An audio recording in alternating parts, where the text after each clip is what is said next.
This is the Mobile Tech Podcast, brought to you by worldpodcasts.com. Now here's your host, Tech Girl Miriam Joie.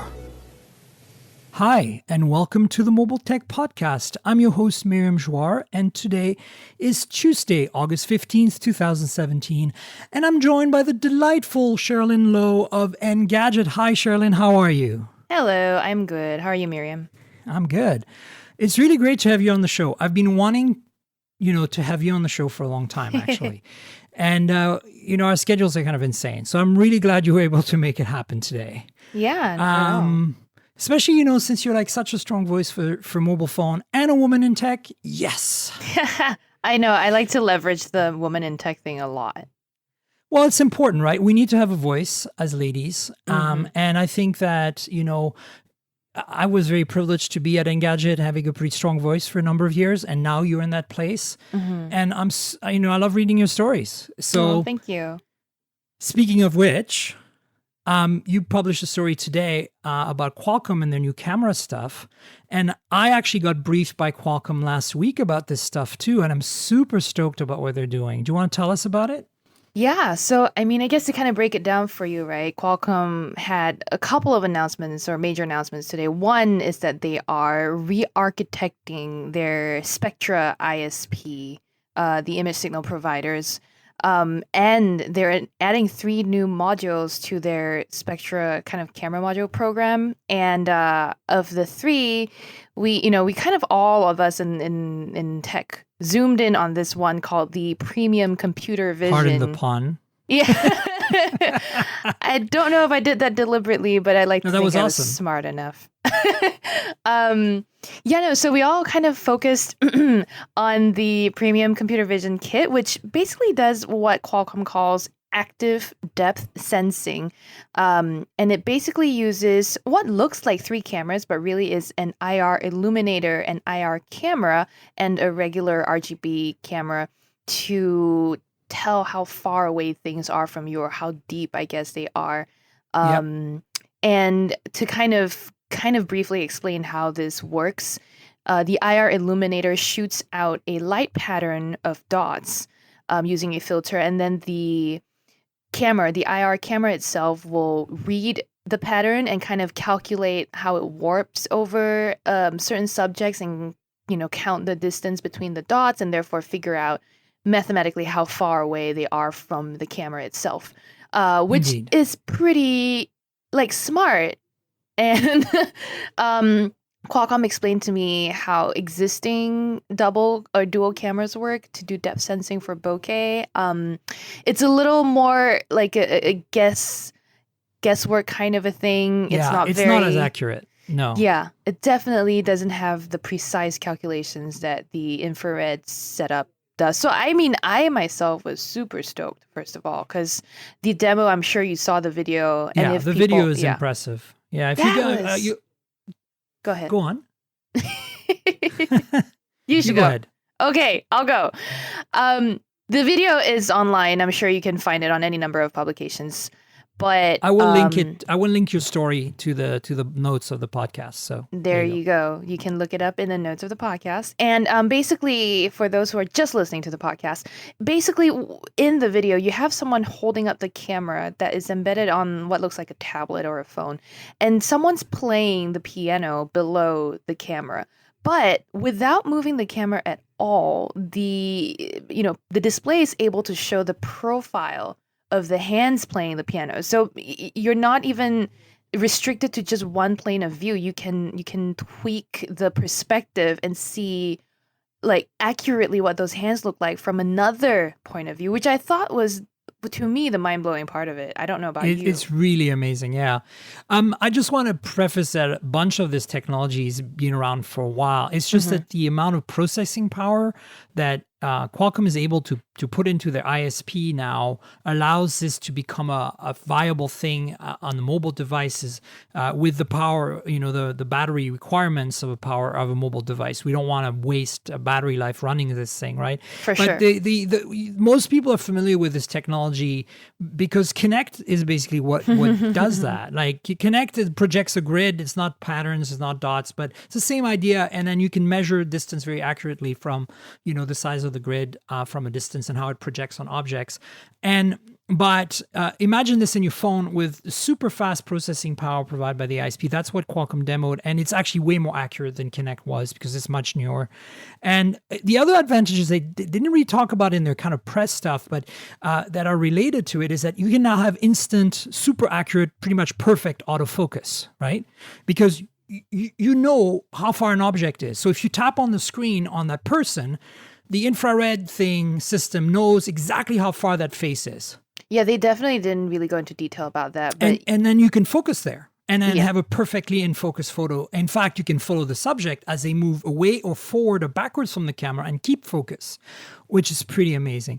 The other thing it allows you to do, as you already mentioned, is better portrait photography where the edges of your subject are better defined so you can have a much sharper cutoff point for your fake blurring, fake bokeh, right? Yep. So I think it's going to help for just regular photography. And then on top of that, you've got all this AR stuff we can do now with that, right? A lot of the technology that's inside of Tango is becoming basically commonplace on future Snapdragon devices using this ISP.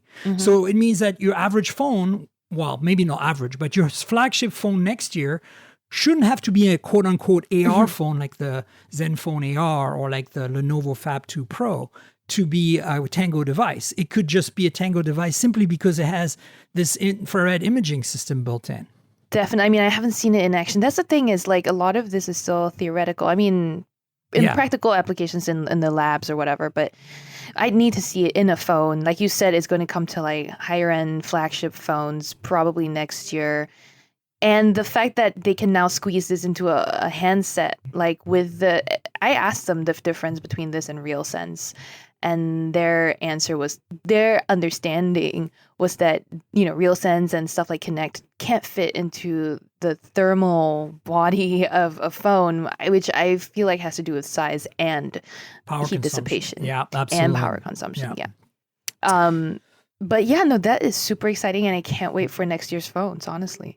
Good news, right? I mean, good news all around because I think all our flagships next year are going to be able to do AR and do depth tricks that are not quite possible today, and I think improves the speed of autofocus, better portrait mode, et cetera, et cetera. It's going to be awesome. And since, I expect a good chunk of next year's flagships will have Snapdragon chips in them of some kind.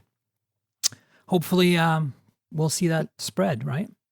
I think so. I mean, there's always that thing in the air with Qualcomm versus Apple going on right now, but it's not as if, Qualcomm's partners are suddenly going to ditch Qualcomm and be like, yeah, no, I mean, Qualcomm's making more than chips these days. So it will see this tech filter out, not just to the Samsungs and the Apples of the world, but other people who use Qualcomm chips, who use their technology, are at least going to adopt this. So I don't know. I feel like it's me overthinking the whole Qualcomm Apple thing, because that's going to last for so long. I think you have a valid point is that so far the demos we've seen with ARKit have been really impressive. I honestly, way more impressive than Tango stuff. I reviewed the Lenovo Fab 2 Pro last year for Chip Check, and I currently have a Zenfone AR to play with. And, honestly, Tango is still kind of like hit and miss. And when it works, it's magical, but it just still feels really clunky and doesn't really feel as polished as the demos we've seen for ARKit. So obviously, one of Apple's phones, maybe all of Apple's phones, will have some sensor tech in them to improve AR sensing so that you can do ARKit type stuff. I'm looking forward to that. So obviously there's going to be some competition there, but I think that there's a good solid foundation here for a lot of Android devices to be at least competitive in that field next year if they adopt this ISP from Qualcomm. So, hey. Yeah. And I think we shouldn't just think about phones. We should think about other types of devices like Google VR headsets, the Daydream type stuff. I don't know. We'll see. Yeah. I don't know the two, literally. Right? Exactly. It would be really like room sensing, like depth sensing on a VR headset would make for a more immersive experience altogether. Totally. And I think the other thing too is like, Snapchat style glasses, right, are Mm. going to probably become more prolific and more common in a few years. And, having this kind of technology in them is going to allow you some really accurate head tracking and a whole bunch of other stuff. So, I mean, that would yeah. be scary, but also cool. Yeah, well, I think we're heading that way.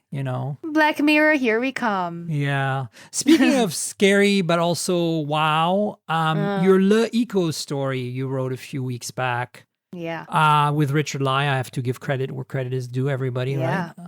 But you're the main writer, and I want to kind of hear you tell us a bit about this whole saga, because I've always been very critical of what they're doing, but more on the product side of things. But you looked at the whole picture, so what is the takeaway? What is the story here? The story, I think, is that it seemed like a bit of a culture clash.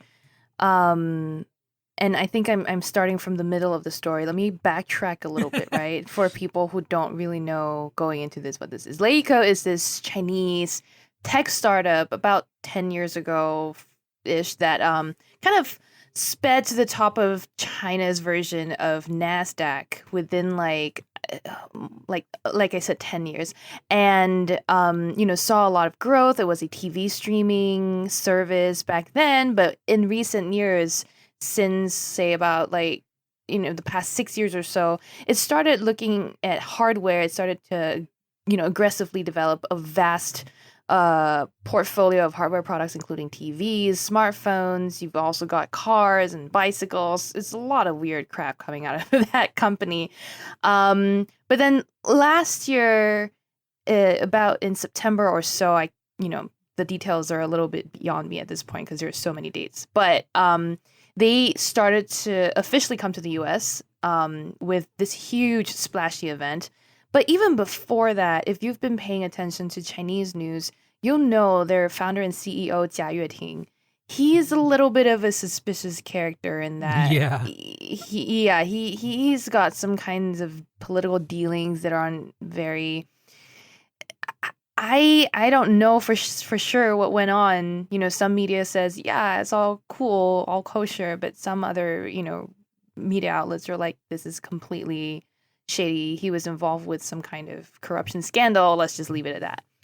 Anyway, so that piqued my interest, and that and before they came to the US, I was paying attention to what they were doing in terms of sketchy stuff. And then when they came to the US, I was like, haha, this is when they're going to start, coming under scrutiny, is what I thought. And it turns out that's what happened. I think they came into the US and started selling their phones here, started to take on, make a lot of big claims about how they were going to be, the next Tesla. They called Apple outdated.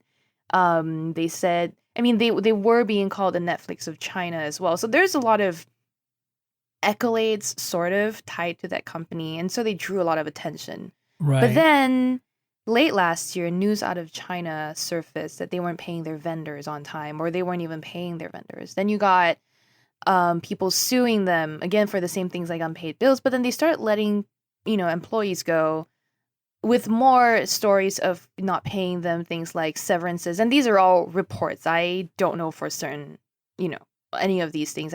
We have obviously a bunch of anonymous sources who've told us things, but to the best of our ability, we try to verify these as much as possible. So I can't tell you anything that I haven't verified, that I haven't written about. But it's just started to look very suspicious. And then in January, I had the opportunity to interview some of their executives at CES. So I was like, why don't we just make a story out of them? Why don't we look into this? So I asked them straight up about them. And to their credit, the US operations, people who were hired in the US, were actually pretty straightforward, and they didn't feel shady. They were like, yes, we understand that we've got a bad reputation. But you know what? There's a lot of confidence in our business and all of that stuff. It was just really strange because then when you ask them about how China itself, the China arm of the business is they don't really have an answer because I don't think they know what was going on or they didn't want to say. So that was back in January, right after CES. We heard news that they got a bailout, a massive, it was like $1.2 billion bailout from Chinese real estate giant Sunac. And to me, that kind of marked the beginning of this integration. If you kind of look at the news that had happened in the later half of 2016, they had made a lot of big promises too, right? They bought Yahoo's, I think it was Santa Clara site. Then they had a big merger announced or acquisition of Vizio. It was for $1 billion or so. Indeed. They were supposed to build a plant. That was Faraday Future, though. Let's not even get into Faraday Future. But Faraday Future. Let's not go there. Indeed. Was going to what build a can of worms that is, right? I can't even start with Faraday Future. Let's not even go there. But anyway, so those deals were mentioned or announced in the later half of 2016. And then we start hearing in 2017, these started to fall apart and fall through. Add to that the fact that they started to lay off a lot of employees in the US. At this point, a total of about at least 75% of, or even I want to say up to 90. I can't remember what the last statistic was, but basically they're down to a very small fraction of their US operations. Right now, they laid off everyone. It just looked completely ridiculous. And then Jia Yueting stepped down as the CEO, and then he continued to step down from other positions he held at the business, all the while kind of keeping, I guess, an eye on things still. He still sort of feels like he's somewhat in charge, but not running wild as he was before with the money that people gave to him. And to be clear, this is a company that has a publicly listed holding company and then a privately owned parent holdings company. So it's not difficult for this kind of an organizational structure to mask losses if they needed to. I'm not saying they did. I'm saying there were suspicions that they were doing that. And I spent a lot of time looking at their Chinese financial reports and annual reports, and I couldn't follow the money as hard as I tried. And I used to work in investor relations, so dealing with like annual reports and these kinds of documents is not difficult for me, but I could not figure out where their money was going. It just was so weird. So anyway, the whole nasty, the full dirty laundry story, is still on our site if you care to read it. And I think it's a good story. Yeah, I will link it to in the show notes. My impression was always that there was something fishy about the whole thing. And then I work with a lot of startups and for my consultancy that are based in Taiwan and China. And so I'm obviously pretty attuned to the cultural differences. And it's interesting because I was like, I've worked with a lot of different companies and I've never seen anything quite this shady before, right? I know. And so that's kind of what my first instinct was. And then the next thing was, I was invited as a journalist to visit Beijing with LeEco back in about a year and a half ago.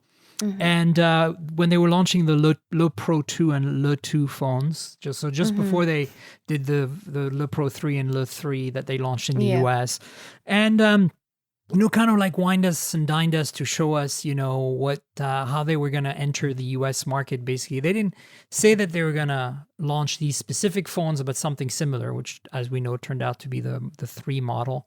But it was kind of weird because they didn't really give us a chance to actually try them out or really, it was kind of like very much all for show and no substance. And super badly organized.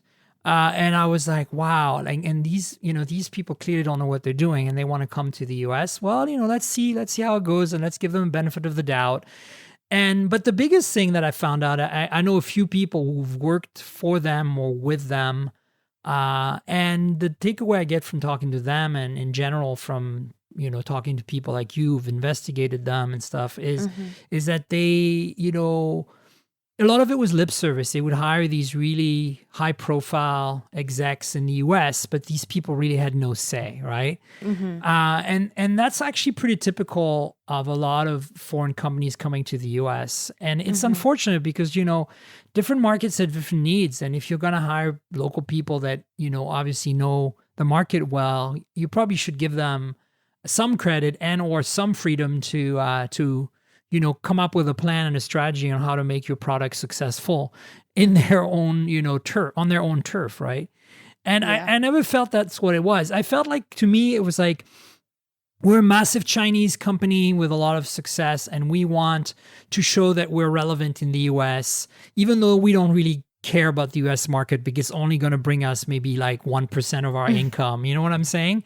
But that way we can say we're the first successful Chinese company in the US. You know what I'm saying? Maybe we can beat Huawei to the punch. That's always kind of the vibe that I got from LeEco. So yeah, it's very weird. It's always been very weird.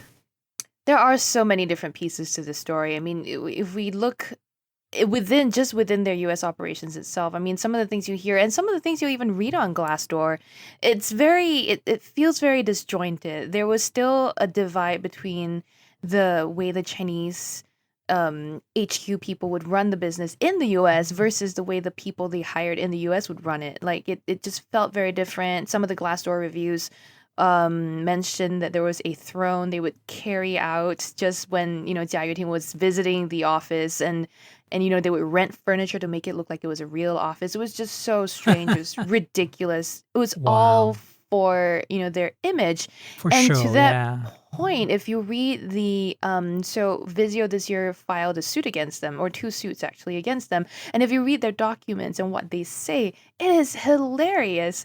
Vizio straight up says that LeEco's financials was already in shambles when they made that offer, and they only tried to do the deal because it would make them look stable. It would make LeEco look stable, and therefore they did that. And they've not paid the breach of contract that Vizio is claiming they have for not following through on the merger. So there's just a lot of I mean, if Vizio is right, and a company like Vizio wouldn't go to court with those statements on record if they didn't think it was true. So you got to believe there's a lot of truth to that.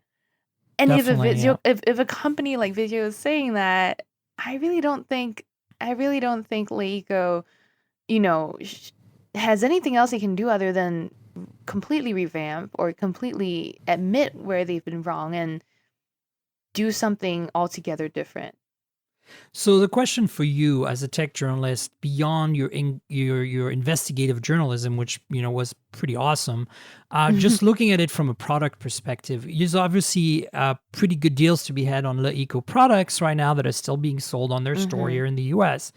Would you say stay away because you don't know how support and warranty is going to work if they fold or go out of business in the US? Or would you say go for it because I actually think the products are pretty good, even though the user experience is a bit of a letdown because it pretty much looks like they basically translated the Chinese experience to the US.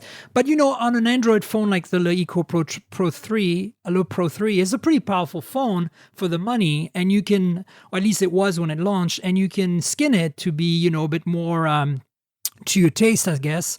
So, but I'm thinking more like their TVs, for example. I'm always looking at the prices of their TVs and the features, and I'm like, oh man, these are nice and really tempting. But at the same time, it's like, I don't know if myself I would want to recommend this to anyone else because I can handle the, if there's a problem, whatever, I can find my way, probably harass some of the PR people if the company's still around. But, what about the average consumer? Should we still recommend the product? Should we not? I don't know. Like, I'm asking you. I have had people actually ask me, right? Someone emailed me after the investigation went up to say, hey, my TV isn't working anymore, and LeEco's support site is completely broken. Like, they were calling the helpline and the helpline was disconnected. And I called myself and verified it was disconnected. So I actually reached out to LeEco and was like, your entire support system is down. Your chat is down, your email is down, and your phone is disconnected. Are you not paying your bills? And they were like, 2 days later, they replied, yeah, no, our system's back up. So there was an outage, at least. We don't know the reason. And it's things like that that make me hesitate to recommend it, even if it is actually seemingly a good deal, right? Because their phone, I reviewed it to the Le Pro 3, beautiful hardware. I can't say much of the software because, like you Yeah, said, it's it's pretty bad. it's a Mandarin translation, which it's fine for me because I read Chinese, but it doesn't work for, an American average Joe that only has $400 to spare and wants to buy a high-end phone. No, if you want to do that, buy the OnePlus. That's just a much better Right. phone for your money. There's so many better options out there from companies that aren't being shady that I really don't think. I personally wouldn't recommend it to any of my friends, to anyone that's a reader. I don't want to hate on the company too much because they have, at least on the US side, been very frank about their problems and have been, I believe, trying to address it. I'm not sure, moving forward what their plans are and their message is going to be. But again, I don't want to, like I said, I don't want to hate on someone when they're down in the dumps. But Right. as it stands, I can't recommend it. The TVs look great. I saw them at CES. I was like, They're this really is some, nice. yeah, good tech for, reasonable prices. And that's the reason a lot of them, even a lot of people even bought them in the first place. But it's like now you don't know. And that sense of uncertainty is not worth the savings. Yeah, I feel the same way. It's a tough one because, the phones, as you said, the phones are okay, but they're getting a bit long in the tooth now because they're released in the fall last year. And they're obviously, you can reskin them. So you can look at it from two ways, right? It's if you can get a really good deal on it and reskin it and make it your own, great. If not, then the user's experience is kind of meh. But the TVs, from what I gather, are pretty cool. And that's kind of the tough one for me. It's like, because that's usually the one people ask me. They don't ask me about the phones. They ask me about the TVs, right? But as you said, like if support is not online anymore, like that's already the beginning of the end. I mean, who's going to want a TV that doesn't have any support in case something goes wrong? Because if something goes wrong in an electronics product, it's going to happen the first few days, right? It's usually not going to happen, or it's planned obsolescence and happens 2 or 3 years down the road. Yeah. But it doesn't really happen like 6 months in, right? Yeah. So it's tough, yeah, for sure. I have a hard time. There are also other good TV brands though. It's not like you're Right. stiffed for something. It's not like you're having a lack of options. If you want an affordable TV, there's TCL. If you want TCL is a great choice for sure. Yeah. So don't, and they're also Chinese if that's what you're looking for. I don't know why, but Well, that's the thing. You have to admit that the Chinese have a manufacturing might that makes really high quality products, hardware at least, at incredibly affordable prices, and it's hard to beat them on that. And I think that is a super awesome competitive edge, right? And yeah. the first company that can leverage that hardware and that manufacturing might, but bring a user experience and a software experience on top of that, like the first Chinese company that can come to the US and do that, will be really successful.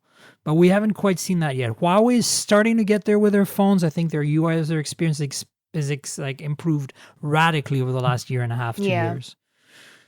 But I like again, Huawei, yeah. until they get sold by a carrier, they're kind of going to be irrelevant, right? Because they're not going to be a mainstream product. So I don't know that we should discount that though, because carriers are slowly becoming less and less part of the conversation, right? I agree, but for the mainstream, they're not, right?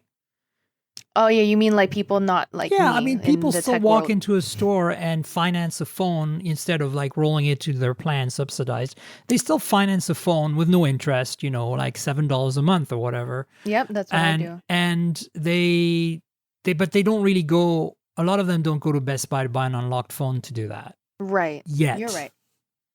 That is I mean, true. you and I would do that, but I think that until we start seeing people who don't read Engadget going to Best Buy and just financing a phone with no interest over 24 months and getting their contract separately, well, not contract, but plan separately. The EIP, yeah. Then I think maybe Huawei has a chance. But until then, I think having the carriers on board would really help, because then the brand becomes relevant, right? Because right now, when you talk anybody who is not in tech and you tell them Huawei, they're like, who? Yeah. Or if they know about them, it's because they bought like a $20 phone on some prepaid carrier, and it's like a total piece of junk, right? Used to be the case for me, yeah. Yeah. So I don't know. It's a tough one.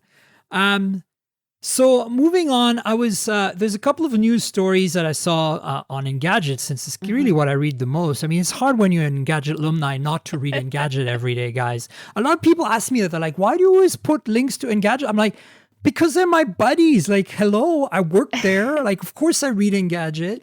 But we also happen to have the best reporting. Well, hopefully. you do. Duh.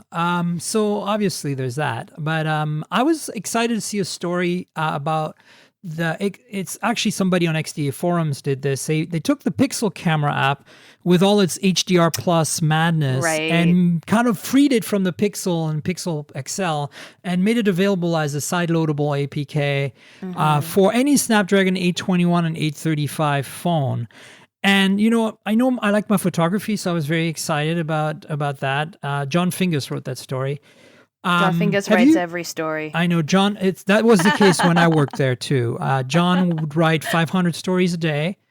Only every now and then Richard Lawler would beat him in the number of news stories. But look, I want to know, did you try this? Are you excited by this? Like, what is your main phone right now? I am going to upset you with my answer. No. I use iPhone. What's wrong with that? What's wrong with that? There's nothing wrong with that. I mean, I absolutely adore the iPhone 7 Plus's portrait mode, but we can get into that later. To answer your question, no, I haven't tried to sideload or install the Pixel camera app standalone into any other compatible Android phone just yet, but I can see the excitement. The Pixel... those cameras are surprisingly good. I have the Pixel Plus. Is that what it's the big called? one, the XL?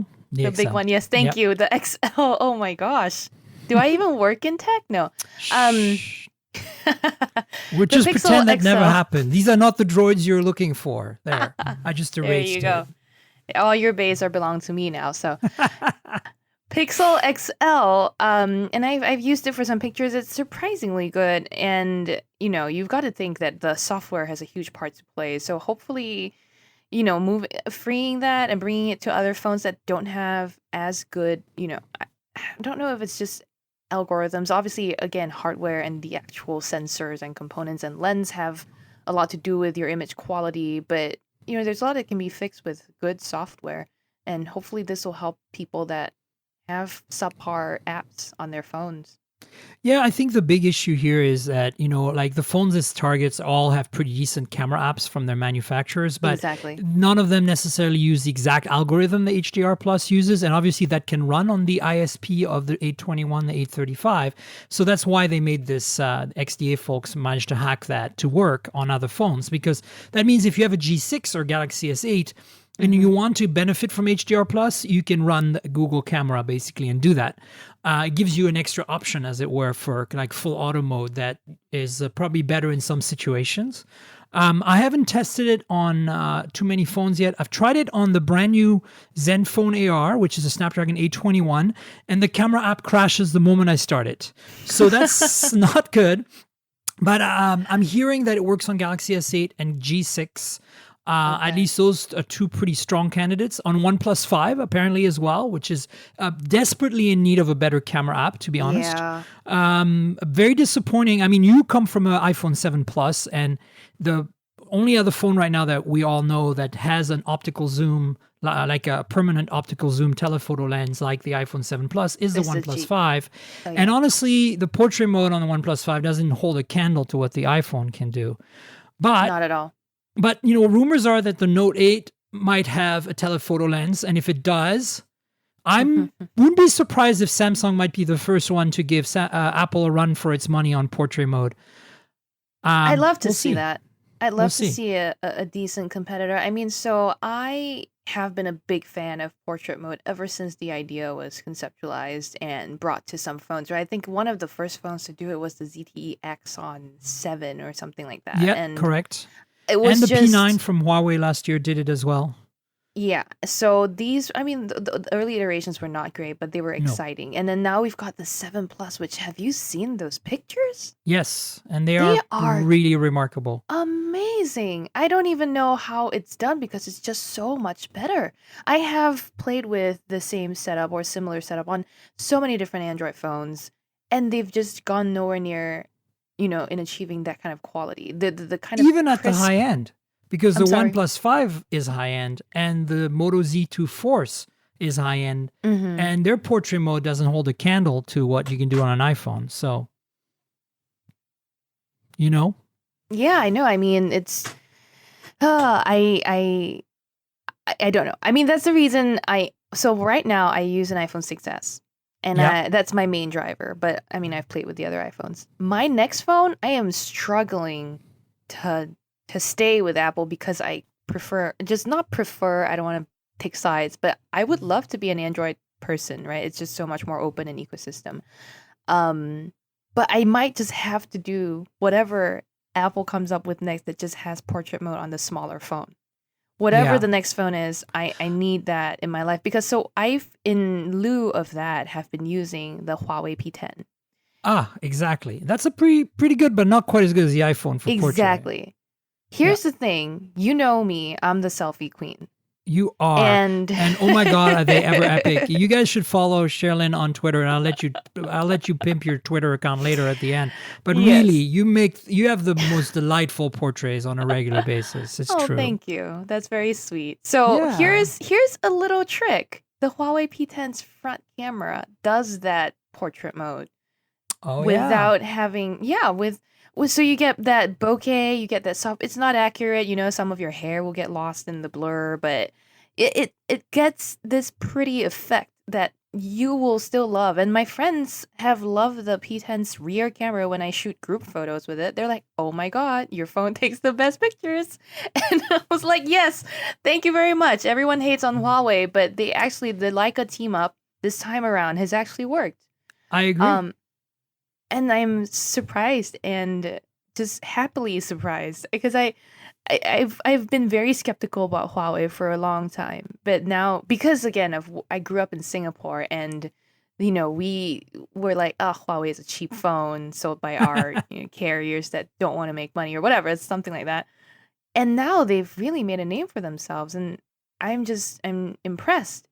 And maybe a little bit proud. I don't know. No, I think you should be. I mean, look, I'm glad you're mentioning this because we just had the conversation speaking of the most recent Android phones with dual cameras and how their portrait mode is kind of meh, the OnePlus 5 and the Moto Z2 Force. But I agree with you, the P10 and particularly the P10 Plus, which has slightly better optics, that were launched in February at Mobile World Congress and shipped in March, I believe, are right now the closest thing you can get. And still not quite as good but the closest thing you can get to an iPhone 7 Plus for portrait mode on the rear camera. Yeah. And there are really strong camera phones in their own right. I was talking with a friend of mine recently, and they said, "What are your top 5 camera phones?" And I said, number 1, HTC U11, number 2, Samsung Galaxy S8, number 3, G6, LG, number 4, Pixel XL, number 5, Huawei P10 Plus. And they were like, wow, the Huawei made it. And I was like, yeah, it did. Because, honestly, even with the Mate 9, which has the exact same camera system as the basic P10, the portrait mode is good. It's not great, but it's good. And not only that, but they've refined the user experience to be less skinned and less annoying than it used to be. So I really like Huawei, and I'm really hoping that they can introduce themselves to the U.S. market in a kind of relevant way that's going to make them players. Because from a technological point of view, if I look at purely at tech and like how advanced technology is on a phone, right now Samsung wins. Yeah. And Huawei is close second, and iPhone is quite far down the chain. It's going to change with that 10th anniversary iPhone. We know that's going to blow all the expectations in a major way, and I'm hoping that because Apple really needs an infusion of innovation again, right? But I think that short of that phone, that iPhone, I think, and I'm really looking forward to seeing what the Note 8 brings to the table, because even though it's a big phone, that dual imaging sensor that we don't know what it is yet, but that dual camera in the back, we know that from the leaks, is going to be, I think, really impressive. So. Yeah, I definitely think so too. I'm looking forward to it, though. I mean, we'll hear about this also very soon. So yes, it's going to be so much hard work for us. Are you going to the Samsung event? I am. I will see you there. I won't be there, sadly. I will wave at you. Yes, wave at me from a distance. I'll be, very, very strongly, very closely following the Engadget reporting on this. There you go. Because I'm actually, I work at Burning Man in the summer at the end of August every year. I'm staff there, so I'm actually heading out to the desert at the end of the week. That's awesome. To work there, and so I can't really go to New York at the same time. I wish I could. They invited me, and I would have totally accepted the invitation if I wasn't going to my usual gig there. But that being said, there's another phone that I'm really excited about. We're also going to find out about this phone, I think, around IFA time frame, and right around the time I get back from the desert, which is the LG V30. I put that in our topics list, but there is rumors, no, it's not rumor. LG actually came out and said this, that it's the camera system has an f-stop of 1.6. I know, which that's is kind of insane. Insane, right? That's like DSLR lens level. Like it's lower, like it's bigger than DSLR lens level. Like I haven't even bought an actual piece of glass that is bigger than f1.8. I played with a Canon lens for the for the 5D Mark III or Mark IV that was an f over 1.2. I was going to say lens. that's the only other one I've heard. That's the only one that I've seen that can go that low. And it always is a prime. It almost always it's is always a prime, and it's really awesome for portraits. But it's like, this is amazing. If they do 1.6, and then it's going to be a dual camera, obviously, we're pretty much sure that with LG, it's going to be a wide angle, the second one, right? Yeah. So I'm not quite sure if their PR people said that it's the main camera that's 1.6, so both of them is one. Because if both of them are 1.6 on a wide angle would be unheard of, right? Yeah, I briefly skimmed that news bit because it came into my inbox and I just passed it on to someone else to write it. I think I can't remember how that transpired, but it was Mariella who wrote about it. Yeah, I mean, I know that the V30 is basically all but exposed, and we should be seeing it, like you said, around IFA time. I don't know though myself that an aperture of 1.6 is going to really produce results in a phone, just because there's so many other things at play. You've got sensor size, you've got, literally what kind of lens is on there, you've got the software as we were just talking about. There's so many things that could mess it up. But LG has a really strong track record on sensor and processing, and more importantly, they're not just talking about the f-stop here. They're talking about the clarity. They've got a proper glass lens, which is very rare. That would be right. That would be good. Zeiss lenses on previous Lumia phones, so Microsoft and Nokia before it was Microsoft, have proven that having a glass lens with Zeiss that made by Zeiss, like, increased clarity significantly and detail with the same sensor. So I got high hopes of the V30, to be honest with you, because the G6 on paper didn't look that exciting, but once I started using that camera, I was like, wow. Well, I mean, the G6 was at MWC, right? And it was, for me, the kind of the thing that stole the show for LG was the screen aspect ratio, and and that its camera could do this split screen thing that was so cool. But then it kind of stole my attention away from the actual image quality. I know they were, it took decent pictures. I kind of was just underwhelmed because, again, I might be just too much of a bokeh kind of girl. So I didn't like, I like the landscape mode thing coming in when you have these gorgeous vistas around you, but otherwise I don't really feel a need for it. I am excited about the V30. I don't know. I think, here's what it is. I'm going to nerd out for a little bit. I was very excited the first time I touched the V10. Because that felt like a beast. Like it was like... It was a nice phone for a beefy phone. Oh, yeah. It was like sturdy, and it has these like reinforced steel sides or something. It was just... it was great. Oh my God, it felt amazing. And then it had a dual screen or something, right? And it just was... Yep. It was like mind-blowing for the time. And so now I guess with the V30, I'm struggling to temper my expectations a little bit, just because I'm always like, oh, the V10 was so great. The V20 was kind of a letdown. Oh, the V20 was a letdown, at least in design, for sure. Camera system was really awesome. But, the V10 also had another feature that we haven't seen again on any other phone. And for you, that's a major feature, is dual front camera. I know. I was like, where the hell did it go? Well, it turns out that in the V20, it's kind of hidden in there. It's kind of like the P10. It's hidden in there, but there's a portrait mode as well. It's not called that, but there's like a synthetic bokeh synthesizer type thing because, there's also a selection of angles. You can go wide or narrow, which is kind of cool because it's a single lens. How do they do that? It's just all processing, but it's got some kind of options there. I think the G6 has those as well. There's actually a bunch of cameras that do that for the front camera. You get to pick like squeeze more people in or to leave some people. It's like the group selfie type feature or something like that. The P10 does it. The Huawei P10 does it too.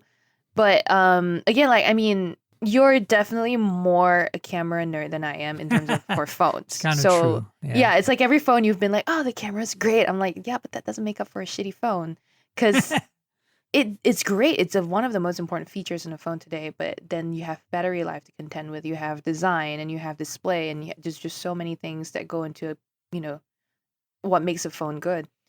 I also have to admit, I don't get to play with the phones as much anymore. I used to, at Tom's Guide, be the phones girl, so I would play with all the phones. But at Engadget, you know who steals the phones. Mr. V. Mr. Chris Velasco. So that's right. He gets to play with them a lot more than I do. And, and he loves everything, though. He's kind of easy. Cool. Well, I mean, it's V. You just take it away from him. Nice. You won't notice he's got so many It's phones. true. I mean, come on. I will. Yeah.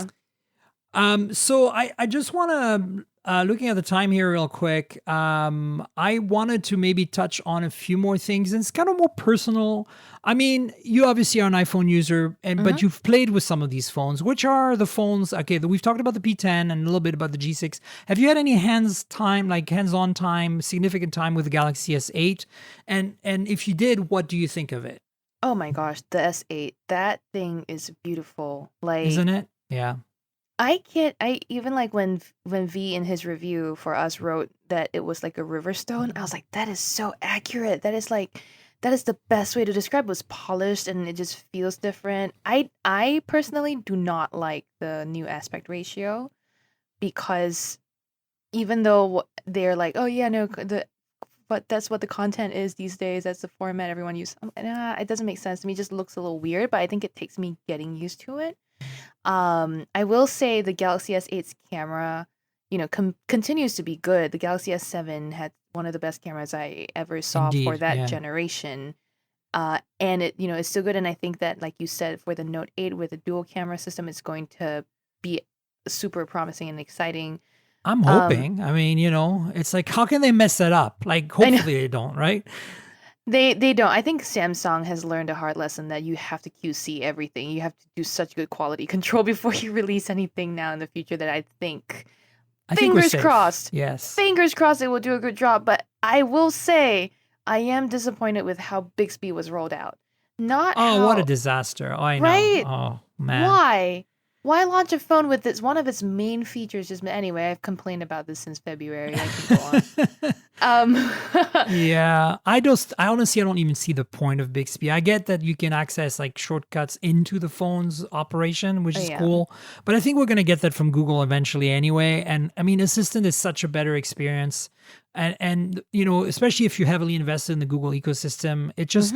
It feels like a real AI half the time, I mean, I've been using Google Assistant, on smartwatches because I review them a lot, and it's just so much easier. It's intuitive. I don't know that Bixby doesn't have a place, though. I think Bixby, for someone who's so heavily tied into a Samsung ecosystem, would be useful, especially if you've like got a SmartThings hub, a Samsung refrigerator with the camera that shows you what's inside the fridge. Oh my gosh. You can just tell Bixby, hey, Bixby, what's in my fridge? And it will show you.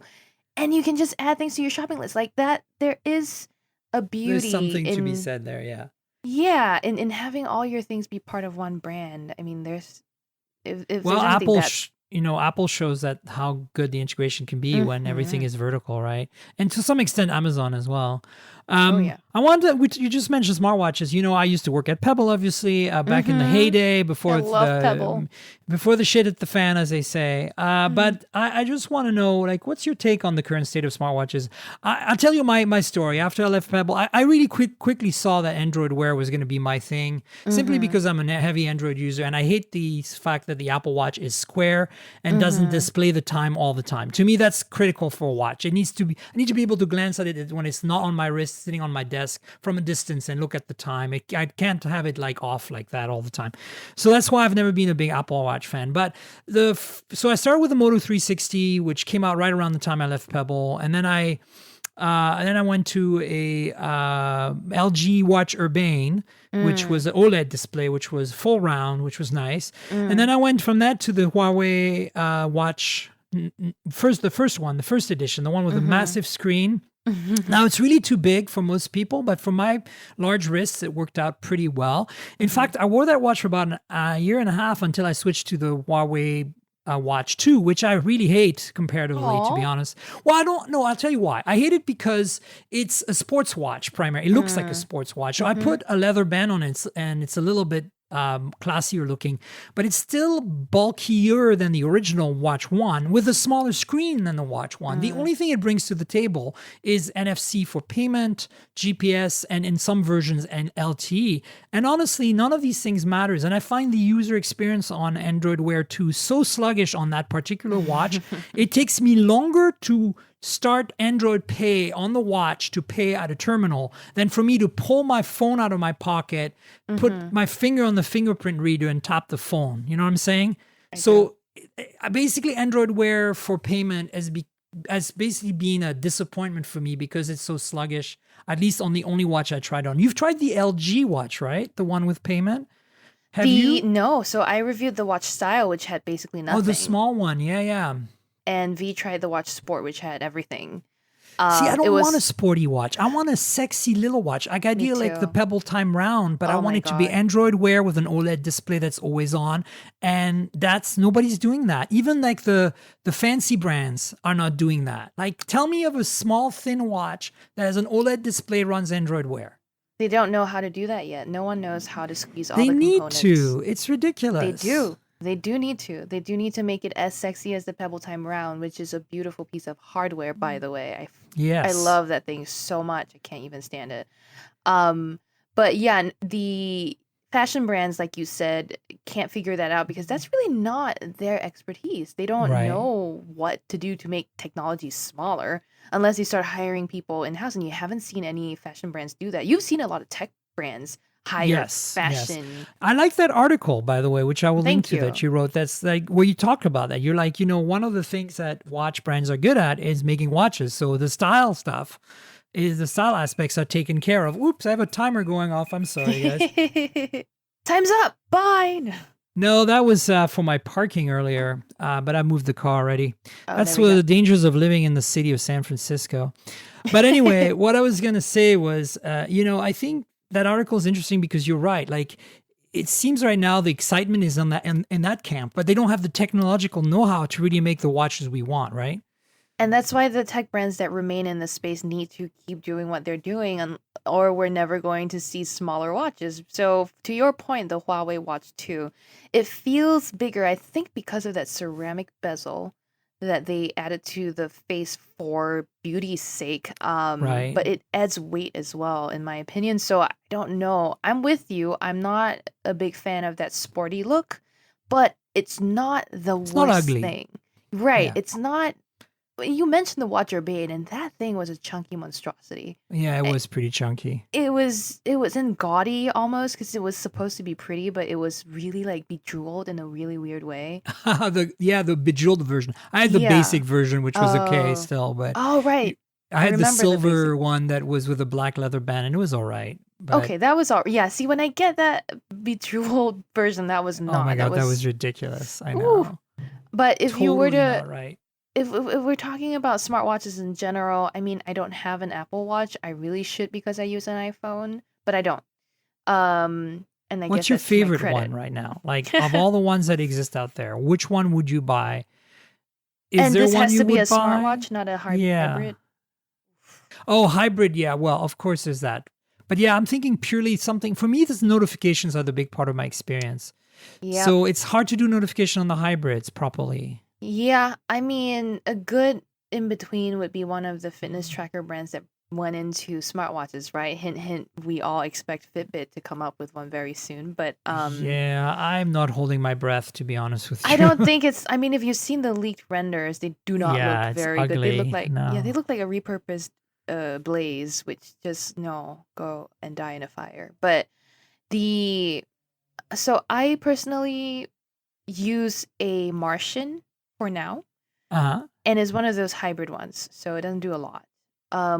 For a smartwatch, my favorite. Wow, that's tough. I think it has to be the Huawei Watch 2 for now because it's like, and that's also given I don't have that much experience with every other fashion brand that's done one, right? If Kate Spade Right. eventually releases one with a touchscreen, I would say Kate Spade money, take my money, hands down. Like don't even talk to me, just take my money. But Emporio Armani said they would be launching one. They had that event with Shawn Mendes at some fashion event somewhere. I'm so on top of my news. Then there is, the Louis Vuitton watch. There's so many that could be interesting. I have seen the Louis Vuitton, and it's not in my opinion that impressive. Yeah. Then there's all the Michael Kors ones. There's the Fossil Brands ones. What about the so many Misfit options. Vapor? Is that Android was- Wear or not? It is. I was going to mention. That looks really sexy. It does look pretty, and I liked it when I saw it. The color combinations are nice as well. And Misfit has its own little software tweaks to make it easy to tell time whenever. I just for some reason haven't really used it. I don't know. I think I'm more of like if I have to go for a fashion Is it look, out? I Like, would is it actually out there, or is it just still like announced vapor. but not out? Yeah. Ha ha. Oh, bang. Yeah, no, we all made that joke when it first came out. I'm not sure if I think it is for sale in places. Okay. Maybe I But should I'll buy have one. to It's only double $199. check. Or Right, just hit it's up Misfit for a review in it. there you go. There you go. It's not bad. It's not a bad watch. I think that it depends on your needs. And their IDC, I think, was saying in its one of its wearables reports that with fashion brands kind of so aggressively joining the fray now, you actually have the excuse to sell people more than one smartwatch at a time. Exactly.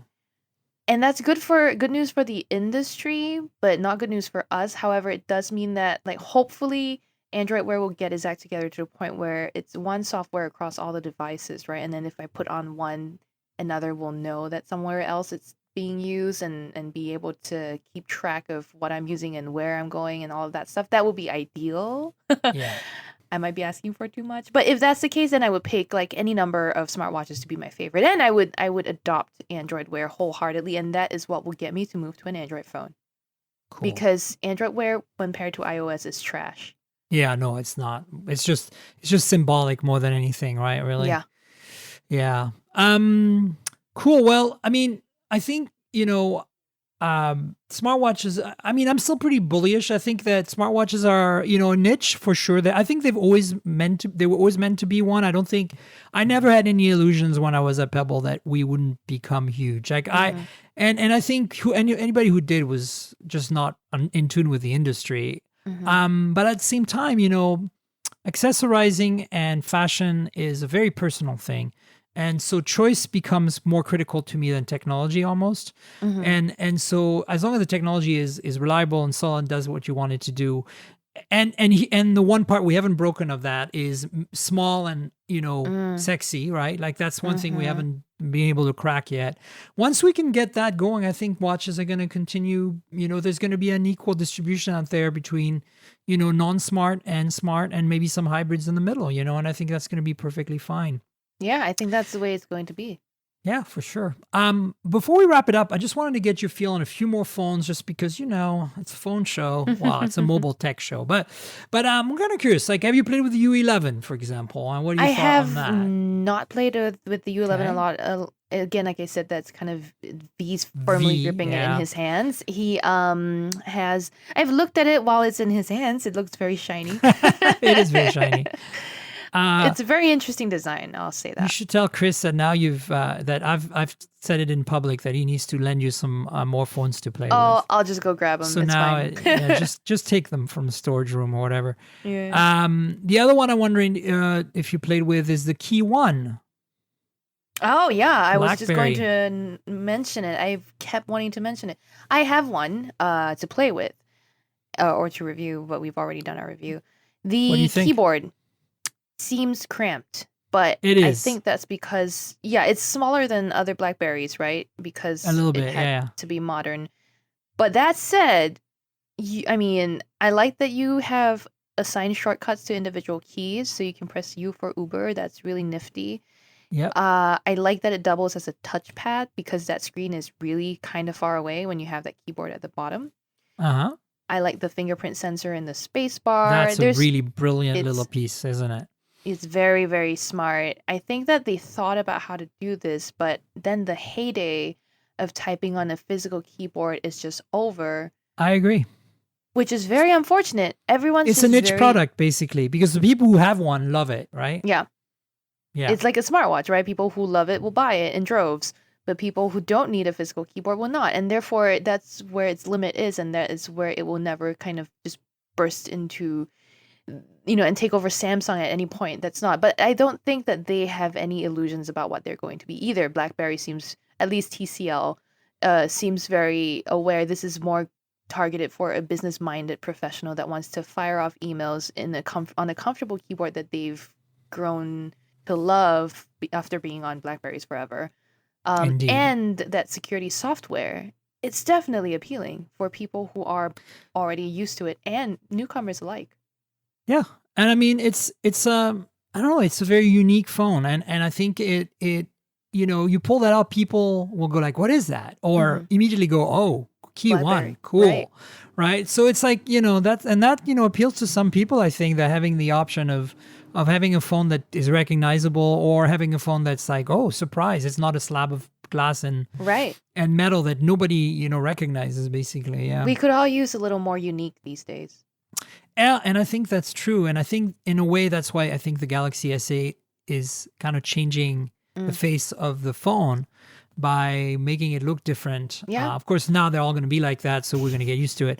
But it's the first, arguably the G6 was the first, but the G6, because it doesn't have the rounded edges, this is not quite as striking, I think. And that's why the Galaxy S8, like, I reviewed it for Chip Chick, and I called it, masterful, because I feel like it packs so much tech and it does it so well, and both on a cosmetic level, on a software user experience level. Even I'm not a big fan of Samsung customizations usually, but I find that this year they've really done a good job at curating them and picking the right ones and giving us the right options, which is something it's hard to say about past Samsung phones. I know. They've learned their So- lesson, though. I mean, Oh, if you look yeah. at the disaster that was the S3, S4, and stuff like that, I mean, they've now come such a long way. And I think that they deserve kudos for that, even though they screwed up on the Note 7 a little bit. Wow, yeah, pretty bigly, I would say. Pretty hugely. Yeah, pretty hugely. So cool. Well, I think, this is pretty much a wrap. I wanted to give you a chance to pitch yourself, pimp yourself out to the world with your URLs and handles and all that, if you want to go ahead. Yeah, I mean, I usually shy away from pimping myself. I am such a shy flower, delicate Aw. flower. Well, But those selfies, how can you be shy? I do them because I'm shy. I don't know what I'm talking about. My Twitter handle is where you can probably find me. It's at Cherlynn Low, CherlynnLow. And my Instagram is where I'm trying to build more of a following to be very self-aware and everything. And that's at Cherlynstagram, at CherlynnNNstagram. And you can read my work on Engadget.com. Indeed. And yeah, go to Engadget. Lots of really good stories from a lot of really great people. And of course from Cherlynn, which is awesome. Thank Another you. awesome voice, woman in tech voice to follow. So add that to your list. And you know where you can find me. I'm Tankgirl, TNKGRL on Twitter. That's like the comic book character without the vowels. My YouTube channel is youtube.com/Miriam Jouar. My full name spelled out, Miriam with a Y. The Mobile Tech Podcast, this podcast, the URL is mobiletechpodcast.com. Very easy. I want to thank World Podcasts for being the hosts and the editors of this show and the curators of it. It's a good collaboration we've got going. And then finally, read my reviews from time to time on ChipChick and on mobilegeeks.com. And thanks for tuning in. Thanks, Cherlynn, for being on again. I really appreciate it. It's a pleasure. Hope to have you on again. Yeah, should be cool. Awesome. All right, guys. Everybody, cheers. Bye-bye. Bye. This has been the Mobile Tech Podcast with Tank Girl, proudly presented by worldpodcasts.com. You can visit us online at mobiletechpodcast.com.